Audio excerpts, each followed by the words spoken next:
Olá, vamos aprender? Aprender um pouco mais? Cada semana um pouco mais.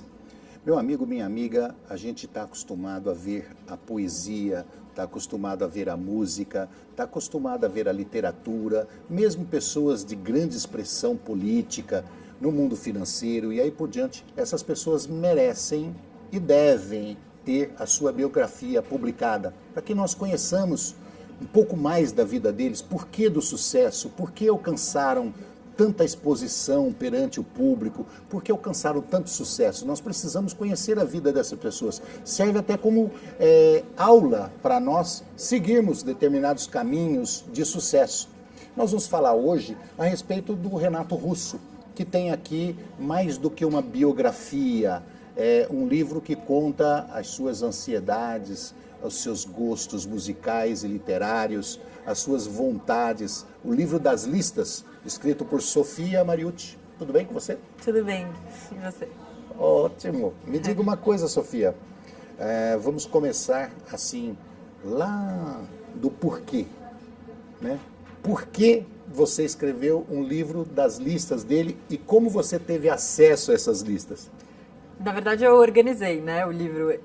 A gente escreveu comentários ao longo, mas eu e o Tarso de Mello organizamos o livro. A Companhia das Letras, há alguns anos, assinou um contrato da obra completa do Renato Russo. Nessa época, eu era editora da Companhia das Letras.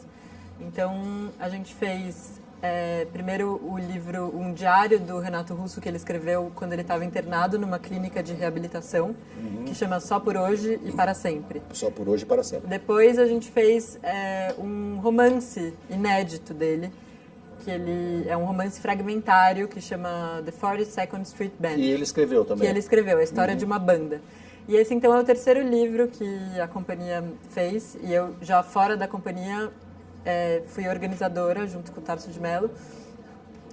E a gente queria fazer um livro das referências dele. Quais são as referências musicais, literárias, cinematográficas, o que o Renato lia, ouvia e assistia.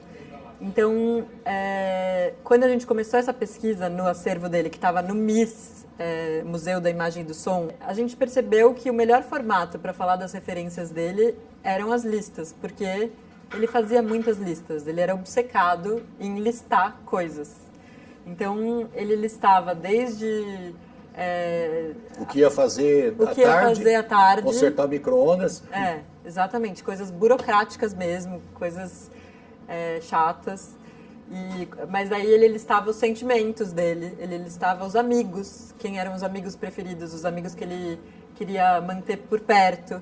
E ele listava muito as obras e os artistas que ele admirava. Então ele fazia rankings de música, como os que a rádio faz ou as revistas faziam naquela época. Ele fazia um ranking semanal em que ele ia mudando os postos das músicas e falava em que posição essa música estava na semana passada, em que posição ela está nessa semana, no meu coração. Era um burocrata. Ele era muito organizado, assim. Então esse livro mostra muito de como o pensamento dele se organizava e que ajuda a entender o gênio dele, né? Como que ele criava, como que ele bebia dessas referências todas, e ele era muito disciplinado mesmo. Acho que isso ajudou ele a ser o artista genial que ele foi. Tem muitas pessoas que, quando veem alguém chegar ao topo, né? Um cantor de sucesso, um artista de sucesso, um pintor de sucesso, um dono de empresa, um político, assim, a sorte está do lado dele, né? Ele foi ajudado por alguém, alguém empurrou ele. Isso, na minha concepção, não é verdade. Porque se a pessoa não tem capacidade, ele vai empurrado até um certo limite, depois ele para. Ele despenca, ele não tem sustentabilidade, né? Ele não consegue ficar no topo, ele não consegue chegar ao gosto popular. Então a pessoa tem que ter capacidade. Meu pai dizia, quando a gente era criança ainda, que a sorte era um cavalo arreado, que passava raríssimas vezes na nossa porta, mas que nós tínhamos que estar preparados para montar nele. Sim. Né? Então a pessoa, de repente, pode até ter sorte, pode até ter uma mãozinha de alguém Sim. que ajudou, impulsionou, mas ele tem que ter preparação para isso. Claro. E eu estou comentando isso porque você disse, olha, primeiro, esse já é o terceiro livro sobre o Renato Russo, Sim. certo? Então tem um que fala sobre os diários dele. É um quando ele diário esteve internado. dele, Isso, internado. é um livro, tem uma capacidade enorme de criação. Sim. Segundo, vem um outro livro, que é uma banda imaginária, certo? Que ele faz um livro sobre essa banda. Sim. Então, você percebe, como você disse, disciplinado, né? Estudioso, pelas listas que você já mostrou aqui, mostra que ele não gostava de qualquer coisa, Sim. só de gênios, Sim. ia do rock ao clássico, assim, com uma Sim. facilidade enorme. Né? Então, o Renato Russo vale a pena dar uma investigada nas listas. Sim, ele era um escritor de mão cheia, assim, muito prolixo.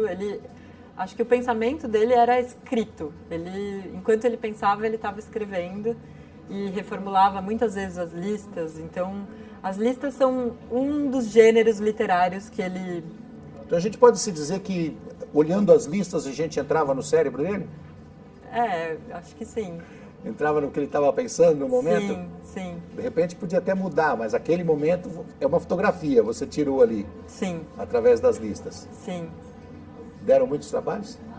Muito trabalho, porque os outros livros eram só escritos do Renato. Então, esse diário que ele escreveu na clínica foi escrito por ele na clínica, a gente só organizou o livro. 28 dias ele ficou? 28 dias. 28 dias. 28 dias ele escreveu um livro. A clínica propunha exercícios de escrita como forma de recuperação. Então eram diários que ele fazia, só que o Renato, óbvio que ele levou isso muito longe. Escreveu então, 40 diários por dia.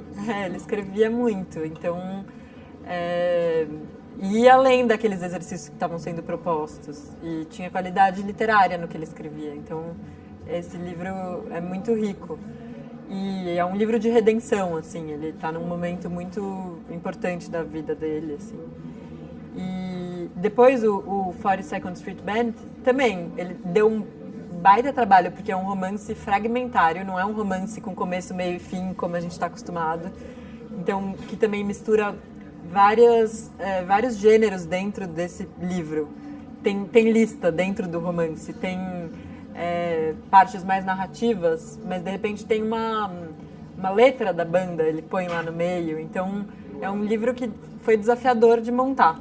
Mas esse livro foi especialmente desafiador porque, além de selecionar as listas e organizar elas numa ordem cronológica, que foi a ordem que a gente optou por décadas, né? As 3 décadas em que o Renato viveu, a gente organizou. A gente teve que ainda fazer comentários esclarecendo um pouco que influências são essas. Então, nossa ideia era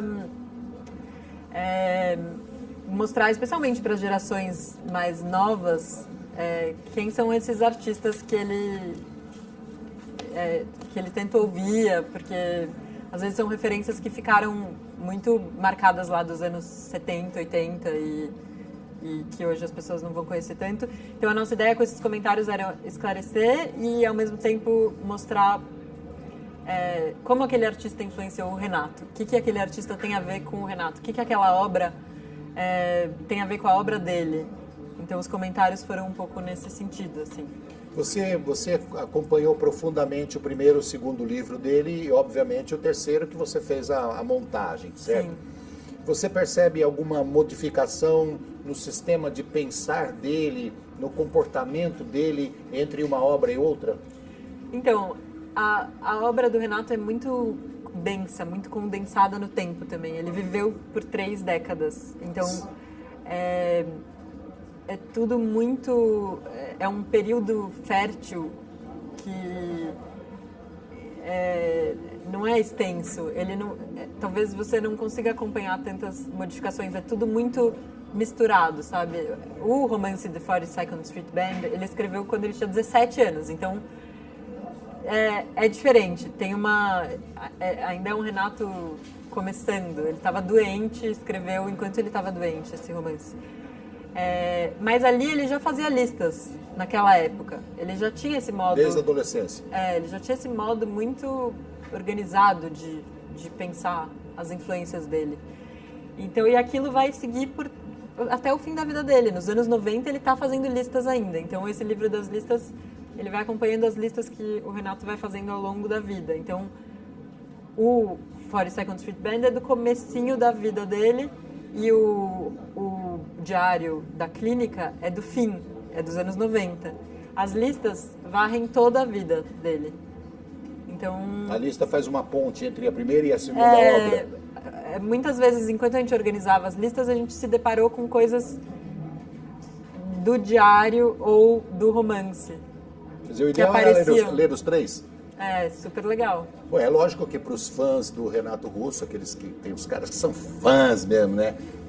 Que sabe até onde ele comprava sapato, sabe tudo, Sim. né?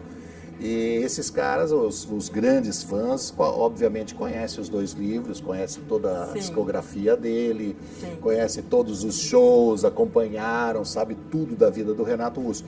Mas aqueles que são os fãs mais comedidos, assim, que não tiveram oportunidade de acompanhar shows e tudo mais, ler os livros dá uma profundidade maior para entender as músicas. Com certeza. Para ver o que ele queria dizer naquela letra, que muita gente escuta uma letra, ama aquela letra, né? Gosta da música, gosta da musicalidade e tudo mais, dança aquilo, mas não entende o porquê foi escrito aquilo. Sim. E ele tinha sempre um porquê, né? Tinha sempre um porquê.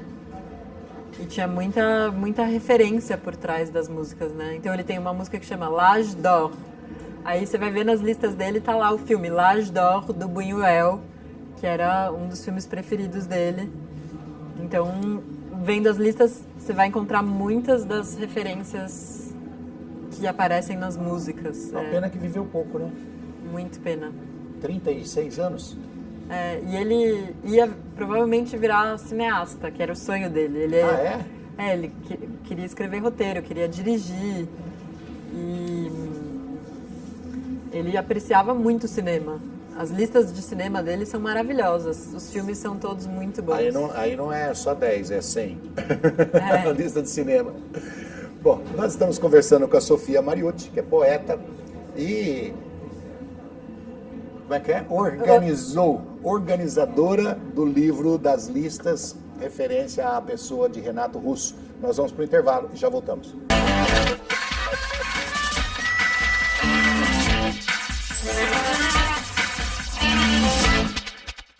Estamos de volta com o programa Capítulo à Parte. Hoje numa conversa gostosa, descontraída com a Sofia Mariucci, que organizou o livro das listas referência ao Renato Russo. Gostou? Papo gostoso?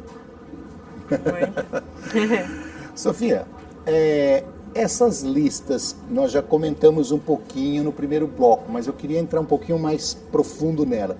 Ele listava realmente tudo? Por exemplo, o que eu vou vestir hoje à noite, ele gostava de listar. Ele listava o que tinha que consertar em casa. Eu vi que numa das listas, ele falou, a primeira coisa que eu vou fazer quando sair daqui é comprar um apartamento. Ele listava tudo assim? Ele via viajar, listava o que ele tinha comprado, que vinis ele comprou, ele listava os presentes, então para quem ele ia dar cada presente. Os telefonemas que ele ia fazer? Os telefonemas que ele precisava fazer, as cartas que ele precisava mandar, os artigos que ele precisava escrever. E ele listava também ideias para novas canções, por exemplo. E dali surgiriam as canções que ele listou, então... Ele sempre começava uma canção com uma ideia. Vou falar sobre isso, vai ter essa forma, vai ser mais ou menos uma música folk, vai ser mais ou menos uma música lírica, uma balada. Ele já tinha um título. Vai chamar L'Âge d'Or. E ele, você falou, L'Âge d'Or é uma referência a um filme. Sim. Né?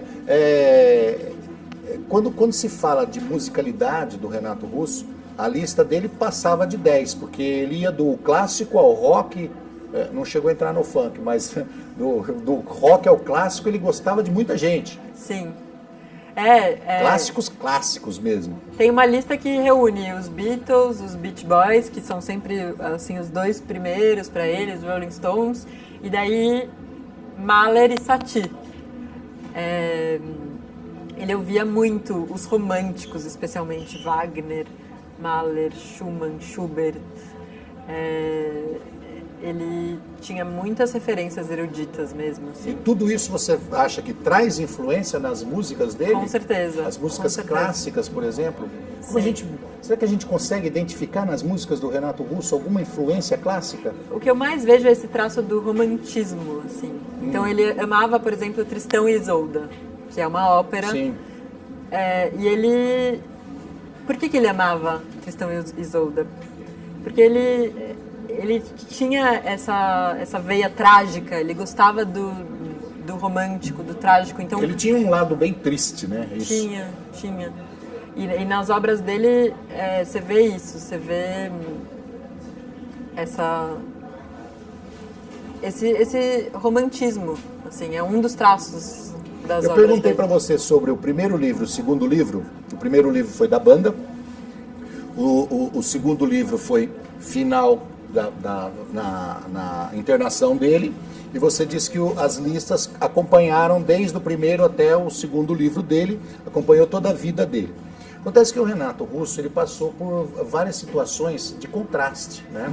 Uma hora em apogeu, outra hora ele se afundando psicologicamente, assim, dava quase que para entender que ele queria a morte, a impressão era essa, drogas, então era um alto e baixo, um momento de tristeza, um momento de euforia, e mesmo nos palcos ele não mostrava aquele pulo, aquela alegria, ele mostrava mais um lado trágico, né? Sim. Então, por isso que eu perguntei. Então, um momento em que ele escreveu um livro e o outro momento que dá para perceber, assim, se ele estava lá no fundo, se ele estava aqui no apogeu, querendo subir, e as listas acompanham todas essas alternâncias da vida dele? Tem listas muito melancólicas, assim, como letras que falam de suicídio, de solidão. Tem listas em que ele fala coisas, por exemplo, coisas para fazer quando este pesadelo terminar. É o título de uma lista.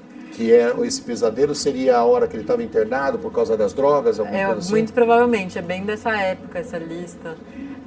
Agora, os livros, o primeiro livro dele, ele ainda é um garoto, então ainda não tem esse peso. Então ele está falando de objetivos. Quando ele traça a história dessa banda, é a banda que ele sonha para ele. É uma banda que tem o ex-integrante dos Rolling Stones, então ele sonha alto mesmo. E nessa banda tem o Eric Russell, que é o alter ego dele. É daí que ele tirou o nome dele, Renato Russo, porque antes disso ele era o Renato Manfredini Jr. Então, a banda, ele faz como se fosse um rascunho da banda que ele quer fazer. Então, essa banda vai ter turnês? Para que países essa banda vai? Que álbuns essa banda vai lançar? Como que os membros da banda vão se dar? Eles vão brigar? Eles vão romper? O que cada um vai fazer depois? Então tem um que vira cineasta, que é o sonho dele. Que ele queria. Então ele parece que ele já está fazendo um roteiro da vida dele com esse romance. E isso com 16 anos, muito jovem. Assim. E a Legião, quando ele monta a Legião Urbana, ele vai mais ou menos no ritmo dessa banda imaginária dele, em termos de relacionamento com os integrantes da banda, da musicalidade, das letras, dos shows e tudo mais. Você percebe uma proximidade da Legião Urbana com essa banda imaginária? Sim, acho que sim. Então ele buscou um objetivo. Eu acho que mesmo no 42nd Street Band tem um integrante que vai mais para as drogas e fica complicada a relação com os outros. Então, eu acho que tudo isso ele sonhava para ele. Uma vida de rockstar mesmo, né? E que foi a banda de rock mais bem sucedida do Brasil, né? Sem dúvida. Ô, Sofia, saindo um pouquinho da obra, só uma curiosidade, assim, você que mexeu com essa questão da biografia do Renato Russo e deve ter, com certeza, tido contato com outras personalidades e tudo mais. Essa questão da droga no mundo artístico, essa pessoa que faz sucesso muito rapidamente, existe um porquê disso? As pessoa que chega e sai assim, bum, dispara lá em cima e de repente você vê o cara tá totalmente doidão, tá enfiado em... Existe uma, assim, essa explosão de sucesso, tem alguma relação muito próxima com isso? O cara não aguenta o sucesso, o que é? Eu não sou psicóloga, especialista, mas eu posso dar um palpite. Eu acho que tem, eu acho que uma vida de sucesso é uma vida solitária também, né? Você está cercado de fãs, mas na verdade... Você não tem ninguém. Você não tem ninguém. Você não pode ir lá nos fãs abraçar todo mundo. Eles são distantes, na verdade, né? Eles não são seus íntimos. E talvez dos seus íntimos você se afasta porque você trabalha muito, você está sempre viajando e fazendo turnês. Então eu acho que tem uma solidão e também uma dificuldade de lidar com esse sucesso todo, né? O que eu faço com isso? Eu fico imaginando, você sabe que os fãs fanáticos, inclusive, se tornam até perigosos, né? Sim. Quer dizer, o cara não pode confiar muito. Não. Nós já vimos vários artistas aí tomar tiro. E eu acho que tem uma coisa... Por pessoas que são apaixonadas por eles, né? O John não é Lennon... o cara que odeia, não, é o cara que é apaixonado. É engraçado que no livro do Renato o John Lennon aparece muitas vezes nas listas e também o Apanhador no Campo de Centeio, que era o livro que o atirador do John Lennon carregava quando ele matou o John Lennon. Então, é um livro que simboliza aquele ato. Ele usou o livro para simbolizar aquele ato. Talvez isso venha a dar uma pequena contribuição aqui no entendimento dessa questão da relação com as drogas, né? O cara, como você falou, ele fica totalmente solitário. Sim. Ele não pode sair na rua. Ele agarrado, também, a turma tira a roupa dele, né? Isso no mínimo. Isso no mínimo, né? Um outro personagem que aparece no livro é o Kurt Cobain, que, não sei se você conhece o livro do Michel Laube, Ai, me deu branco do livro. Bom, daqui a pouco aparece. A Maçã Envenenada. É um livro sobre um show do Nirvana aqui em São Paulo, que um personagem vem de Porto Alegre para ver. E o livro, ele investiga um pouco isso. Por que o Kurt Cobain se matou tendo tudo? Todo o sucesso que ele tinha. E enquanto outras pessoas que passam por situações extremas, como o genocídio de Ruanda, elas se agarram à vida com toda a força, em vez de largarem a vida, como foi o caso do Kurt Cobain. Então, o romance pergunta um pouco isso. E o Renato não se matou, mas ele, de certa forma, se... Existe aquele suicídio involuntário, né? Sim. O suicídio involuntário é muito discutido, inclusive nas religiões, onde as pessoas não fazem o ato em si, ou seja, pegam um revólver, põe na cabeça e dá um tiro, se joga do prédio, mas elas têm uma vida de risco, ou seja, destrutiva, né? Procurando de forma involuntária a morte, ou seja, o excesso de bebida, os alcoólatras, né? O excesso de risco, de correr costa, de correr perigo, as drogas e aí por diante. Então existe esse termo do suicídio involuntário, que é muito comum. É muito comum, as pessoas não acreditam, mas é muito comum. As pessoas que são muito viciadas, que são extremamente dependentes, elas são suicidas involuntárias. E quando você vê a lista das 10 pessoas com quem o Renato gostaria de ter um jantar, 10 pessoas que você convidaria para jantar, ele faz essa lista. E lá tá o Kurt Cobain, a Marilyn Monroe, a Isabella Duncan, então são pessoas que morreram tragicamente, cedo. Eu acho que e Jesus